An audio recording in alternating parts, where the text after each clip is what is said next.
जय श्री कृष्णा, राधे राधे। आप सभी का स्वागत है हमारे यूट्यूब चैनल पर।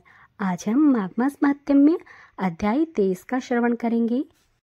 लोमस ऋषि कहने लगे कि जिस पिशाच को देवदूती ने मुक्त किया वह पहले द्रविड़ नगर में चित्र नाम वाला राजा था।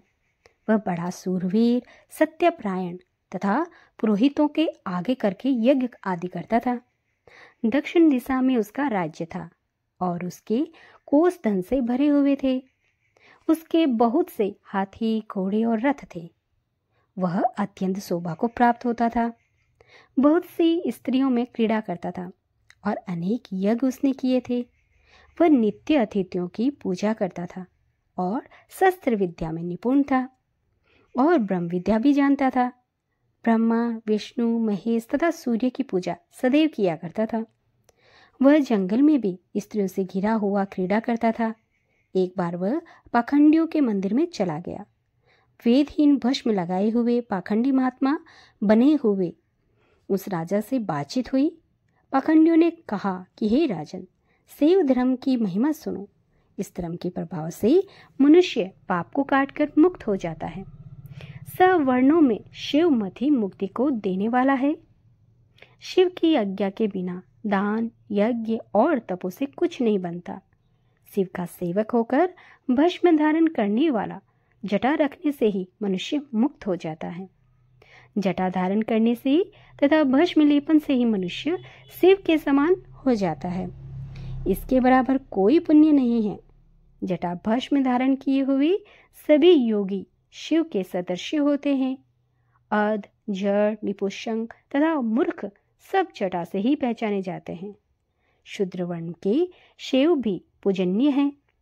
विश्वामित्र क्षत्रिय होकर तप से ब्राह्मण हो गए। वाल्मीकि चोर होकर उत्तम ब्राह्मण हो गए। अतएव शिव पूजन में ही किसी बात का विचार नहीं है। तप से ही ब्रह्मत्व प्राप्त होता है, जन्म से नहीं। इस कारण शिव का दर्शन मात्र उत्तम होता है तथा शिव के सिवाय दूसरे देवता का पूजन न करें। शिव तपस्वी को विष्णु का त्याग करना चाहिए, न ही विष्णु की मूर्ति का पूजन करना चाहिए। विष्णु के दर्शन से शिव का द्रोह उत्पन्न होता है और शिव के द्रोह से रौरवादी नरक मिलते हैं। इसी से भवसागर से पार होने के लिए विष्णु का नाम भी नहीं लेना चाहिए। शिव भक्त निशंक होकर जो शिव से प्रेम करता है वह कैलाश में वास करता है। इसमें कोई कुछ भी संदेह नहीं। इस धर्म के पालन करने वालों को कभी नाश नहीं होता। इस पाखंडी से ऐसे वचन सुनकर राजा ने मोह में आकर उनका धर्म ग्रहण कर लिया और वह वैदिक धर्म को त्याग दिया। श्रुति, स्मृति और ब्राह्मणों की निंदा करने लगा। उसने अपने घर में अग्निहोत्र को बुझा दिया और धर्म के कार्य बंद कर दिए। विष्णु की निंदा व वैष्णव से द्वेष करने लगा और बोला और कहा कि विष्णु कहाँ देखा जाता है, कहाँ रहता है, किसने देखा। और जो लोग नारायण का भजन करते थे उनको दुख देता था।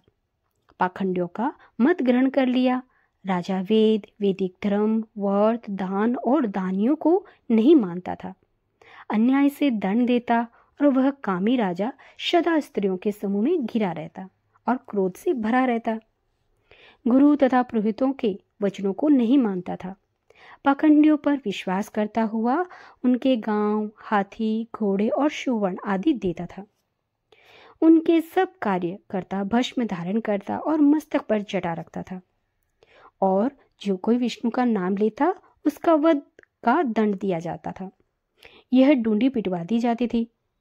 उसके डर से ब्राह्मणों तथा वैष्णवों ने उस देश को छोड़ दिया और दूसरे देशों में चले गए। सारे देशवासी केवल नदी के जल से ही जीते थे। जीविका से दुखी हो वृक्ष आदि नहीं लगवाते थे, न ही खेती करते थे। प्रजा अन्न के अभाव से गला सड़ा अन्न भी खा लेती थी। आचार विचार, अग्नि क्रिया सब छोड़कर काल रूप की तरह वह राजा शासन करता था।